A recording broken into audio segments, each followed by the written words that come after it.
Hey everyone, and welcome back to the Deep Dive. Today we are diving deep into the world of New Age religions and modern belief systems. Oh, yeah. Using this fascinating article I found called The Evolution of Spirituality, New Age Religions and Modern Belief Systems from the website The Spiritual Seek. It's a pretty dense article. It is, Yeah. but super interesting. So many different ideas packed in there. Yeah, definitely. So one of the things that really struck me when I started reading this article was just how different modern religions are from Yeah. the kind of traditional faiths that we usually, what we think of when we think about religion. Right. They seem so much more like flexible and adaptable to like the way we live now. Totally. I mean, think about it. Traditional religions, they often have these like really strict doctrines, right? Uh-huh.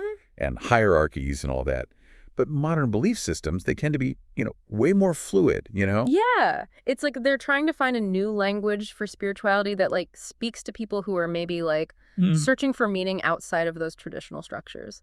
Exactly. Yeah, they're offering something different, something that feels more relevant to like modern life. Yeah. And would you say that a lot of these modern belief systems are kind of like deliberately trying to challenge Oh, for sure. the status quo? Like the article uses the term countercultural, which makes me think of like movements that are like pushing back against mainstream ideas. Absolutely. Yeah. Especially like, those ideas coming from like big dominant religions like Christianity. Yeah. Yeah. They're seen as alternatives, right? What? Offering these different ways of thinking about spirituality. Yeah. And what's really cool is that they often draw inspiration from so many different sources. Yeah. Like they blend elements from different cultures, traditions, everything. Yeah. That eclecticism, it's really fascinating to me. I mean, you could have a modern belief system that incorporates like Eastern philosophy, Totally. indigenous practices, even like modern psychology. Yeah, it's like they're creating this like spiritual tapestry Yeah. woven together from all these different threads. Yeah. And that tapestry can be like super personalized too. Oh, absolutely. That's one of the biggest things about modern belief systems. They encourage people to like create their own Yeah. unique spiritual paths. Right. It's not about following a rigid set of rules, Yeah. It's all about finding what resonates with you personally. Okay, so we've talked about like how modern religions are different from traditional ones. Right. But I'm curious about the historical context here. Like, where did these new belief systems come from? The article talks about the evolutionary origins of religion, which is like, Yeah, that's a fascinating idea. it's super fascinating. It suggests that like our tendency towards spirituality is somehow like hardwired into us Right. Like it's part of being human. as human beings. Exactly. Some scholars think that our capacity for religious belief developed alongside our other abilities, like cognitive abilities, social behaviors. Yeah. As humans evolved, we became more complex, right? Yeah. Capable of abstract thought and symbolism and ritual. And those abilities might have actually laid the groundwork for the development of organized religion as a way to, like, make sense of the world Oh, wow. and our place in it, It's amazing to think about like religion being like so deeply ingrained in our like Yeah, it's like in our DNA almost. yeah. But of course, religion isn't static, right? It changes and adapts over time. And the article talks about how technological advancements have played a huge role in shaping the way religious ideas spread Oh, for sure. and evolve. Absolutely. Like, think about the printing press, for example. Before that came along, religious texts were controlled by, like, the religious institutions. Right. But once people get access to these texts on their own, boom, it led to new interpretations and even the formation of new religious movements. Right. It's like technology opened up a whole new world of spiritual exploration for people. Yeah, like a spiritual revolution. Yeah. And speaking of new movements, we can't talk about modern belief systems without talking about the rise of the New Age movement in the late 20th century. And the article connects that to like the countercultural movements of that era. Yeah, it makes a lot of sense when you think about it. It does. It's like the New Age movement was all about challenging traditional norms, right? Yeah. And seeking alternative ways of living and thinking. It came about at a time when people were questioning authority, experimenting with new ideas, and looking for like spiritual experiences that were more personal and experiential. And it wasn't just a reaction against the mainstream, right? It was also drawing inspiration from all sorts of sources. Yeah, like it was a melting pot of ideas. Yeah, like the article mentions esoteric traditions like theosophy, Right. which introduced Westerners to like Eastern mystical concept Oh, and right. practices. Theosophy was huge. It was so influential in shaping New Age thought, you know? Yeah. It helped to popularize ideas like reincarnation, karma, the interconnectedness of all things. Mm. It was like this fusion of Eastern and Western spiritual ideas, which is something we see a lot in modern belief systems. Yeah. Okay, so we've talked about how modern religions are more flexible, more countercultural, more eclectic than traditional faiths. Hmm. But what about the specific beliefs that set them apart? The article mentions a shift away from traditional monotheism, Right. which I found really interesting. Yeah. So many modern belief systems, they still acknowledge like a higher power or a divine force, Right. but they go beyond that strict monotheistic framework, you know? Okay. They might incorporate elements of polytheism, pantheism, or pantheism. Okay, so let's break that down a little bit for our listeners. For those who might not be familiar with these terms, could you explain the difference between monotheism, Oh, sure. polytheism, pantheism, and panentheism? Okay, so monotheism is the belief in one God. Okay, Polytheism is the belief in multiple gods. got it. Pantheism sees God as identical with the universe, so everything is God. And then panentheism views God as both within and beyond the universe. So God is in everything, but also transcends everything. Wow. Okay, so modern belief systems are incorporating all these different ways of understanding the divine. Yeah, it's not a one-size-fits-all approach anymore. It seems like there's a lot of room for individual interpretation there. Totally. And that goes back to what we were saying earlier about modern religions being more individualized and experience-focused. Right. Another thing that stood out to me in the article was the emphasis on holistic practices. Yeah, those are super important in a lot of these traditions. It seems like a lot of modern belief systems are really focused on this idea of like integrating the body, mind, and spirit. For sure. They often draw on various traditions like yoga, meditation, energy healing, things like that, Right. to create practices that address the whole person. It's about finding balance and harmony in all aspects of life. Right. It's like they're trying to create a spiritual practice that's relevant to like Yeah, the way we live today, dealing with all the stress and challenges. absolutely. They're offering tools and techniques to help people find peace, meaning, and connection in a world that can often feel chaotic and overwhelming. Yeah, for sure. And it seems like community plays a big role in these modern belief systems too. Oh yeah, definitely. Even though the doctrines might be flexible, there's still a strong emphasis on like connecting with other people. For sure. The community aspect is a huge draw for a lot of people. Yeah. It offers that sense of belonging, support, shared purpose. Right. It's a place where you can explore your spirituality with like-minded people Yeah, and feel that connection that might be missing in other parts of your life. that makes a lot of sense.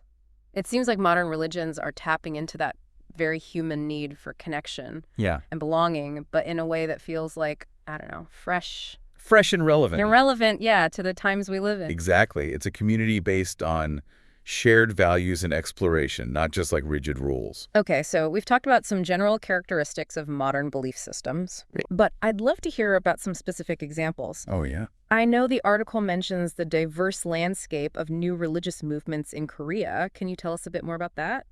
Oh, Korea is fascinating. They've got this incredible blend of traditional Korean shamanism, Buddhist influences, and Christian beliefs. Wow. And in recent decades, there's been this explosion of new religious movements that combine all those elements in really unique ways. That's so cool. It's like they're creating a whole new spiritual language that's like Yeah. specific to their cultural context. Exactly. It's a perfect example of how modern religions can be both global and local at the same time. Yeah. So we've got these new religious movements popping up in Korea, Mm. but what about here in the West? The article talks about influential figures in the New Age movement like Shirley MacLaine, Deepak Chopra, Eckhart Tolle. Yeah, those are big names. They've really brought New Age concepts into the mainstream. They've definitely played a huge role in popularizing New Age ideas. They've written books, given talks, appeared on TV, reaching a huge audience, making these concepts more accessible. Mm-hmm. And they do it in a way that feels very contemporary. Mm-hmm. Like they use language and ideas that resonate with people who might not be into traditional religious teachings. Right. And then, of course, there's Oprah Winfrey, Oh, yeah. Oprah's a powerhouse. who's been like this major force in bringing spirituality to a wider audience. Her influence is huge. Yeah. She's used her platform to talk about all sorts of spiritual practices and beliefs, Yeah. everything from meditation to mindfulness to alternative healing. Yeah, it's like she's created this space for open dialogue about spirituality, which might have been considered kind of taboo or fringe just a few decades ago. Absolutely. She's made it okay to talk about these things, to Hmm. explore different paths, and to find what works for you. Yeah. Okay, so we've talked about some key figures who've shaped the landscape of modern belief systems, but what about some of the core beliefs that tie these diverse movements together? I know the article mentions a few that I thought were really interesting. Yeah, there are some common threads that run through a lot of them. One of them was the idea of using like astrological ages to explain historical and future Oh development. yeah, the Age of Aquarius and all that. Yeah, that's something I've heard about, but I never really understood what it means. hmm Could you maybe elaborate on that a bit? What exactly is an astrological age? And how does it relate to these modern belief systems? Okay, so an astrological age is a period of about 2,160 years, Okay. and it's based on the slow precession of the Earth's axis. As the Earth wobbles on its axis, the position of the sun against the backdrop of the constellations changes over time. Okay. Each age is associated with a particular constellation, and it's believed that this influences the dominant spiritual and cultural trends of that era. So the age of Aquarius is associated with the constellation Aquarius, Right. and people believe that we're currently transitioning into this new age. Exactly. It's seen as a time of increased awareness, innovation, humanitarianism. We're supposed to move away from rigid structures and hierarchies and embrace more collaborative and egalitarian ways of being. Interesting. There's also big emphasis on personal growth, spiritual exploration, and connecting with our higher selves. Wow. It's fascinating how those astrological ideas are woven into the fabric of so many modern belief systems. Yeah, it's like they're using this ancient framework to understand the changes and challenges of our modern world. Yeah. Another core belief the article mentions is the concept of monism. Mm. Can you explain what that is and why it's relevant to modern religions? Yeah, so monism, at its core, is the belief that all reality is ultimately one. Okay. Everything is interconnected. Mm. There's no real separation between the physical world, the spiritual realm, and our individual consciousness. It challenges the traditional dualistic thinking that separates mind from body and spirit from matter. So if everything is ultimately one, does that mean there's no distinction between God and the universe? That's one interpretation, yeah. In some monistic traditions, God is seen as identical with the universe.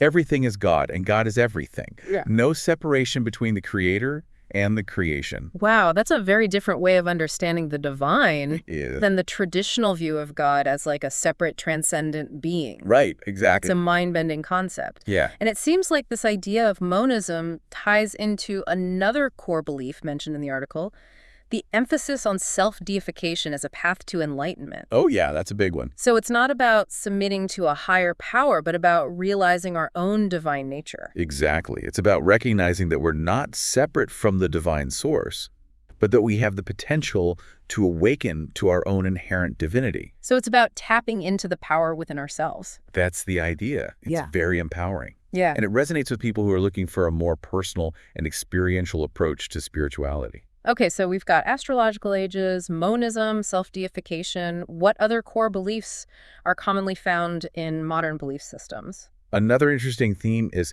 the prevalence of apocalyptic and millenarian movements. Oh, wow. These movements often pop up during times of social upheaval or uncertainty. Right. And they offer this vision of a coming transformation or a new era of peace and harmony. It's interesting you mentioned that because the article gives examples from both traditional Western religions, like the Seventh-day Adventists Right. and the New Age movement. It's not limited to any one particular faith or belief system. Yeah, this fascination with the end times seems pretty universal. Yeah, I think it's a human thing, Yeah. to look for meaning and hope in the face of chaos and suffering. Yeah. And these apocalyptic movements, they provide a narrative that helps people make sense of tough times Yeah. and imagine a better future. So it's not necessarily about a literal end of the world, Not always. but more about a symbolic transformation. Right, more like a shift in consciousness. Okay. We're moving towards a new era, a time of greater awareness, peace, and spiritual enlightenment. Another trend the article highlights is the integration of Eastern philosophies and practices into Western spiritual frameworks.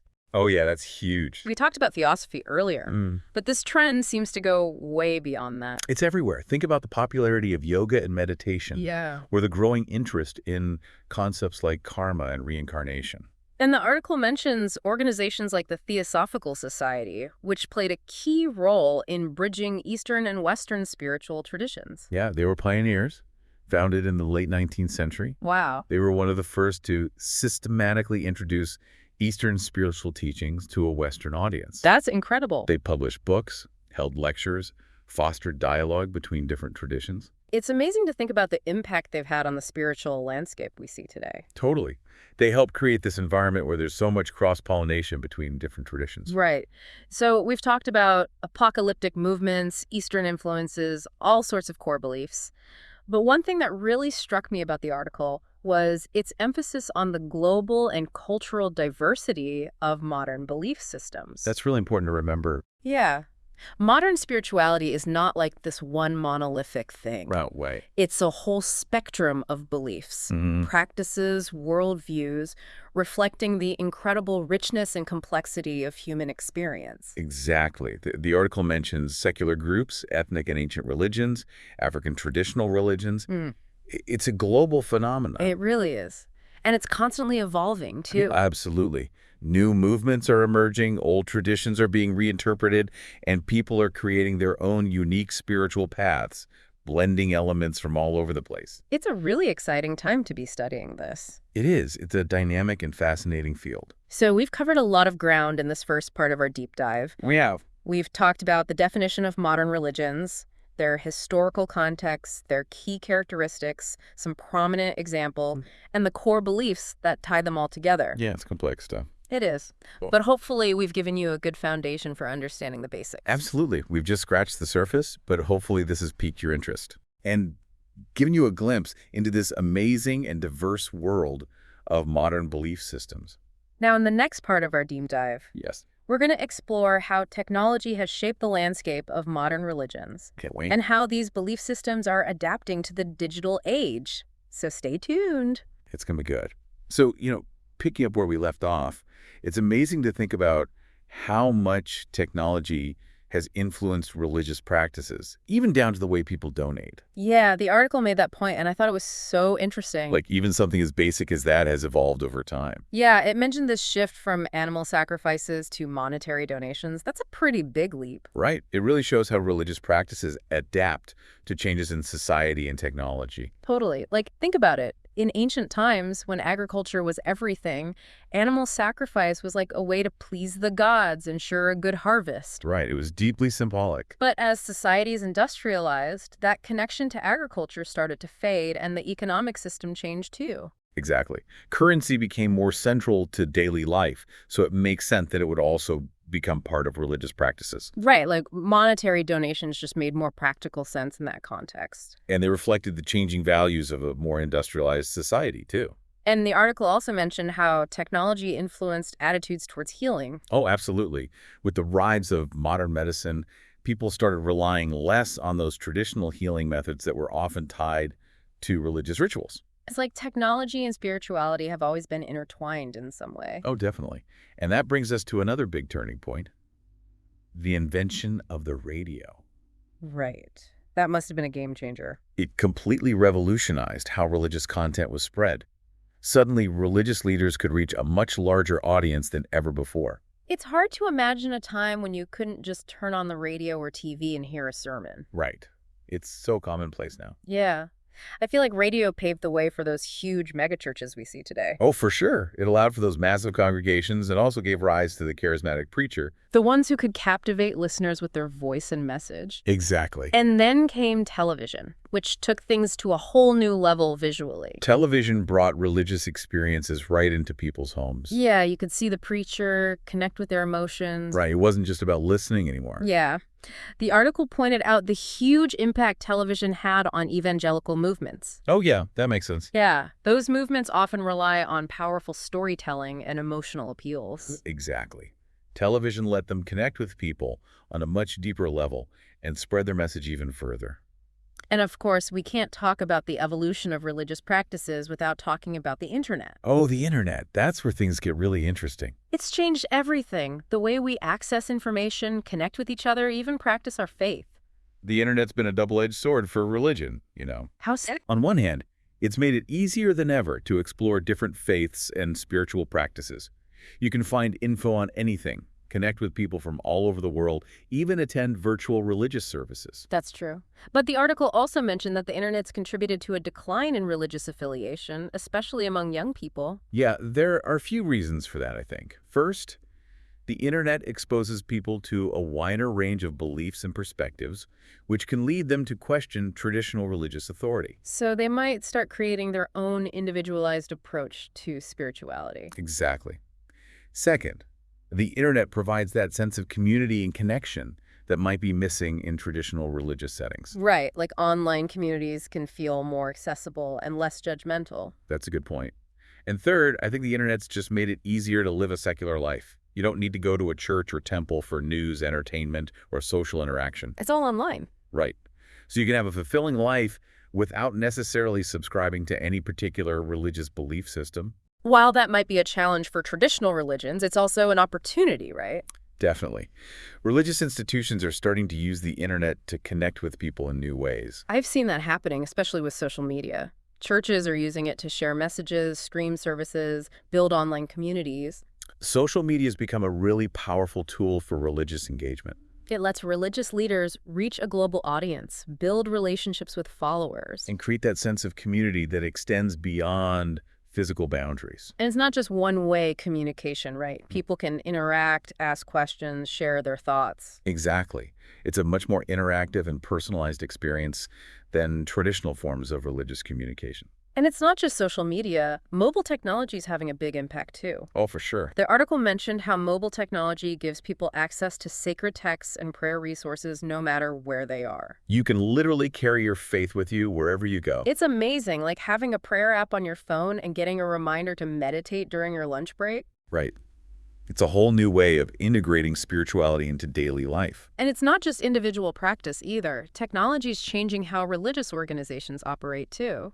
Yeah, the article mentioned unified communications streamlining operations, like those cloud phone systems for churches and stuff. That makes a lot of sense. Those organizations need to communicate effectively with their members and staff. Right, and cloud phone systems help them do that more efficiently and affordably. It all ties together. So from how we donate to how we seek healing to how religious content is shared, technology's been a driving force in the evolution of modern belief systems. And it's not just about adapting to new technologies. It's about using them to create new religious experiences and connect with people in more meaningful ways. It seems like the religious movements that are going to thrive in the future will be those that embrace technology and use it to create a more personal, engaging, and accessible spiritual experience. I completely agree.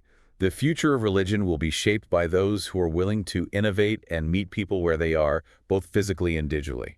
Well, that leads perfectly into our next segment. We've talked about the evolution of religious practices in a technological age. But now, in the final part of our deep dive, we're going to explore some of the challenges that modern religions are facing in today's world. Okay, so we've covered a lot of ground talking about how technology has shaped these modern belief systems. Yeah, it's been quite a journey. It really has. But now I'm kind of curious about the bigger picture. What does all this mean for society? Like, what kind of impact are these new ways of thinking having on our culture and values? That's a huge question. And it's something the article touches on, too. Yeah. It's important to remember that these belief systems, they're not just personal choices, Right. They have ripple effects throughout society. They influence everything from social norms to political movements. Yeah. One area the article highlights is the impact of modern religions on attitudes towards gender roles, sexuality, morality. I know this can be a sensitive topic, but it's something people are definitely thinking about these days. It's complex, no doubt. As these new belief systems become more popular, they often challenge existing views on those matters. Yeah. Sometimes they push for more progressive ideas, other times they reinforce traditional values. Really depends on the specific movement we're talking about. It's like this constant back and forth between evolving beliefs and the existing values of the society they're in, Exactly. It's fascinating to observe. It makes me think about how some modern religions are very welcoming to LGBTQ plus individuals, while others have more traditional views on marriage and family. Right. And it's not just theoretical debates either. Yeah, These changing beliefs have real consequences for people's lives and relationships. totally. The article also mentions how religion influences cultural diversity, which I hadn't really thought about before. It talks about art, music, literature, even language being shaped by religious beliefs. Think about it. The amazing architecture of Gothic cathedrals, Oh, yeah. or the power of gospel music. What? Throughout history, religious faith has inspired some of the most incredible creative expressions. It's so easy to get caught up in the doctrinal differences between religions. Right. But it's important to remember that they also contribute to the richness and beauty of human experience. Absolutely. Whether it's through rituals, festivals, art, storytelling, religion has woven itself into our cultures. Yeah. It gives us a window into different ways of understanding the world. I love that. One thing that really resonated with me was the discussion of the social support networks that religious communities provide. Oh yeah, that's so important. Makes sense that those connections would have a positive impact on mental health and well-being. Definitely. We all need that sense of belonging and purpose. Religious communities offer that built-in support system, a place where you can find guidance, comfort, and shared values. It's so valuable, especially during tough times. I've heard people talk about finding peace and purpose through their religious practice. Mm-hmm. Like, that feeling of being connected to something bigger than yourself can be a real source of strength. It's more than just social interaction. It's about finding meaning in life, connecting with the sacred, having a framework for dealing with the challenges of being human. The article also talks about religion's potential role in promoting peace and reconciliation. Yeah, that's a big one. It acknowledges that religious differences can lead to conflict, but it also suggests that faith can be a powerful force for good in the world. It's a double-edged sword, you know. Right. It can inspire incredible acts of love and compassion, but it can also be used to justify division and violence. It's a reminder that we have a choice in how we interpret and apply our beliefs. Yeah. We can choose understanding, empathy, peace. We need to build bridges between faiths, Yeah. foster dialogue, promote respect and understanding. One positive trend the article points out is the growing recognition of religious rights and freedoms around the world. Yeah, that's a good sign. Like, there's this increasing awareness that respecting people's right to practice their faith is crucial for a just and harmonious society. It creates a more inclusive and tolerant world for everyone. I'm also curious about the link between religious beliefs and political engagement. Oh yeah, that's interesting. The article mentions how faith often influences politics and civic participation. Our values shape our political views, and for a lot of people, faith is a core part of their identity. Right. So it makes sense that those values would inform their political choices. It makes me think about all the faith-based organizations that work for social justice, poverty alleviation, peace. They can accomplish amazing things. When people are inspired by their faith, they can really make a difference in the world. It shows that religion isn't just about personal belief. It can be a force for good in society. Absolutely. And finally, the article talks about something really interesting: the connection between religious practices and a higher quality of life. Oh yeah, there's a lot of research on that. It seems like people who actively practice their faith tend to report greater happiness and life satisfaction. It's fascinating, right? The social support, the sense of purpose, the spiritual practices, they all seem to have a positive impact on well-being. It's like those intangible benefits of faith translate into real-world improvements in people's lives. Whether it's community involvement, purpose, practices like meditation, it seems like religion can help people live more fulfilling and connected lives. It reminds us that there's more to life than just material success. Exactly. We're social creatures. We need connection, meaning, purpose. And for many, religion provides a way to find those things. Well, I think this deep dive has given us a lot to think about. It's been a wild ride. It really has. We've explored the evolution of New Age religions, their characteristics, their impact, the challenges they face. It's been a fascinating journey, and I hope our listeners have enjoyed it as much as we have. Me too. It's been great exploring this with you. The biggest takeaway for me is that modern belief systems are this dynamic and evolving force in our world. They really are. They shape our values, influence our culture, offer all these different paths to meaning and connection. And the exploration continues. As we wrap up, I want to leave our listeners with a final thought. Stay curious, keep learning, and be open to exploring the amazing diversity of beliefs and practices that make up our world. Beautifully said. Engaging in respectful dialogue and seeking to understand each other, that's how we build a more compassionate and harmonious future for everyone.